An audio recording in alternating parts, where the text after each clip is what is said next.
Kaugnay pa rin po ng sitwasyon sa Marikina River, makakausap po natin si Mayor Marcy Teodoro. Magandang at maulang umaga po sa inyo, Mayor. Si Connie Season po ito. Mayor? Mayor Marcy, naririnig po ba ninyo ko? Yeah, oo. Alright, makikibalita po kami sa evacuation efforts sa mga residenteng malapit po sa Marikina River given na nasa third alarm at forced evacuation na po tayo ngayon. Yeah, third alarm, 18.2 na ang ating water level at nagpo-force evacuation na tayo. Lalo na yung sa mga komunidad na nasa tabing ilog. Nangka, Tumana, Malanday, Providence Village, Bulantes. After 4 years, ito, naulit yung kinatatakutan natin. At ito, minamanage nga natin itong mga evacuation centers natin ngayon. So, actually sir, di ba parang nagkaroon pa kayo ng mga initial efforts like dredging bago ho mangyari itong pagtaas muli ng Marikina River at ito ho ba'y nakatulong? Meron tayong massive at continuing dredging na ginagawa. Kaya lumaki yung water carrying capacity ng Marikina River. Kaya napansin natin, hindi agaran itong tumaas. At tulad ngayon, 18 meters na ang water level. Hindi katulad dito, dati pag nag-18 meters, halos lubog na yung buong kabahayan dito sa mga ilog. Ngayon, ang nakikita namin dito, lagpas sa bewang,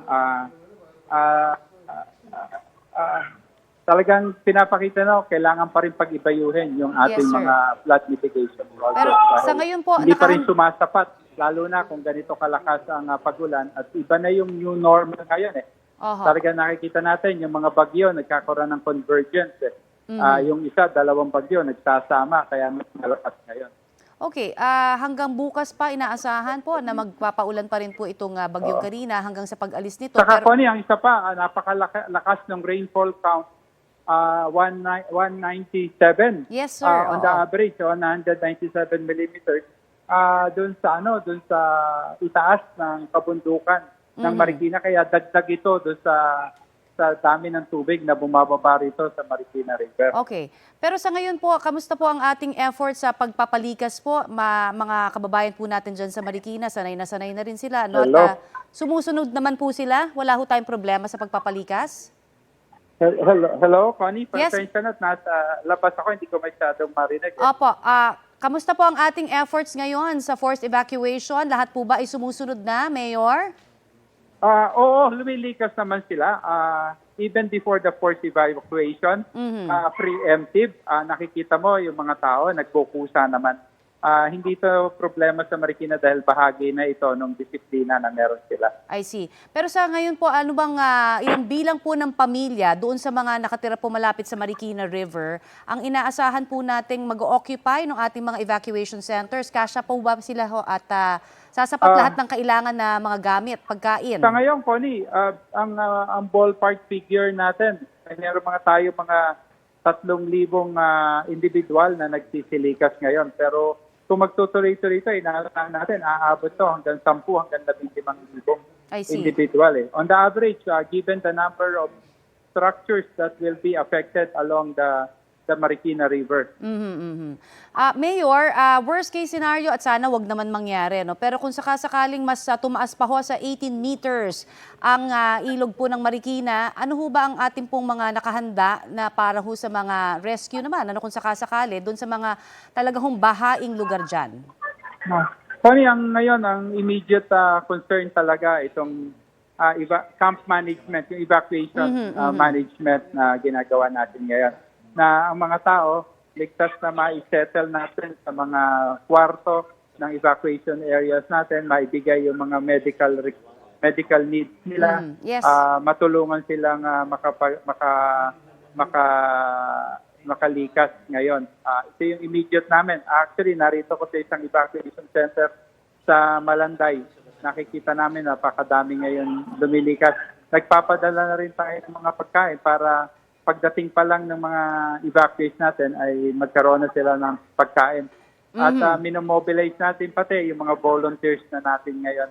Dahil sa dami nga ng inaasahan natin mag-evacuate, baka kulangin yung mga regular personnel natin na Yes, nasa Mayor. rescue. At nasa inyo po ang oras, pagkakataon para manawagan kung sino ho ang mga gusto pang mag-volunteer, no, katulong po ninyo dyan o kaya makapagbigay po ng mga goods, no, nakakailanganin po ng ating mga kababayan sa Marikina. Opo, Mayor, baka may mga numero ho kayong pwedeng tawagan sila. Opo, una po, pagkain po, sigurado mangangailangan po tayo. Kung meron pong gusto mga tumulong, pwede po nilang dalhin na ito diretso doon sa mga evacuation centers natin. Ito yung mga paano na meron po tayo sa Malanday, sa Nangkas, sa Concepcion, sa Tumana po, sa Bautista. Pangalawa, nakita ko po napakaraming mga batang maliliit na naririto. Siguro yung mga pangangailangan din po na pambata po, makakatulong din po ang mga bagay na ito po. Tama. Ganito po naman ang mga Pilipino po, talagang nagtutulong-tulong at nagbabayan yan. Dito nga po ngayon, nakikita ko, meron nga po rito, wala siyang dalang gamit o walang material na bagay na itutulong, pero may mga tumutulong ho sa pagbubuhat ng mga gamit ng mga nag-evacuate po. May mga kabataan pong nagpo-volunteer po rito. Yes, opo. Marami pong salamat sa inyong oras, Mayor Marcy, at dalangin po namin na sana ligtas ho kayong lahat dyan hanggang sa matapos po ito. Salamat din Thank po, you. Ma'am Connie, Sir Rafi, salamat po. Salamat po. Yan po naman si Marikina Mayor Marcy Teodoro.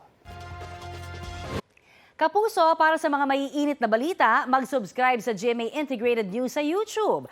Sa mga kapuso naman abroad, subaybayan nyo kami sa GMA Pinoy TV at sa www.gmanews.tv.